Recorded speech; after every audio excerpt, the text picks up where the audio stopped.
Sir, ano mas okay? Click 160 or Aerox standard version? Pang daily. Siyempre, very capable yung dalawang motor na yan for daily usage. Yun nga lang, ako kasi as an Aerox user, siyempre, sasabihin nyo medyo biased, di ba? So, let's break it down. Si Aerox naka-blue core engine na Yamaha, yan yung 155cc na liquid-cooled 4 valves. Tapos meron siyang VVA.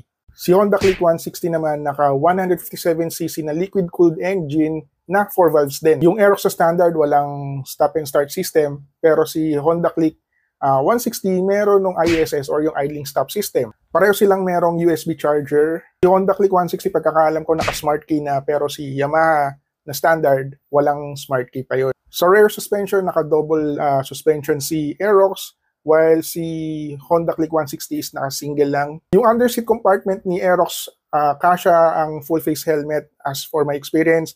And then si Honda Click 160, since halos pareho lang sila ng compartment ni 125, kasya naman half face. Then comes the question about the gas consumption. Siyempre, si Honda Click 160, mas matipid pa rin sa gasolina yan comparing to Yamaha Aerox. Alam ko, kayang-kaya ni Honda Click 160 na mga 40 plus kilometers per liter.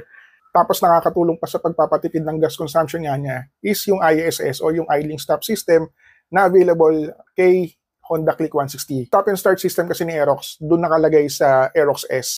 For the pricing, yung pagkakaalam ko, si Honda Click 160, SRP is 117,000 and ang brand new ni Aerox Standard is 123,000 pesos.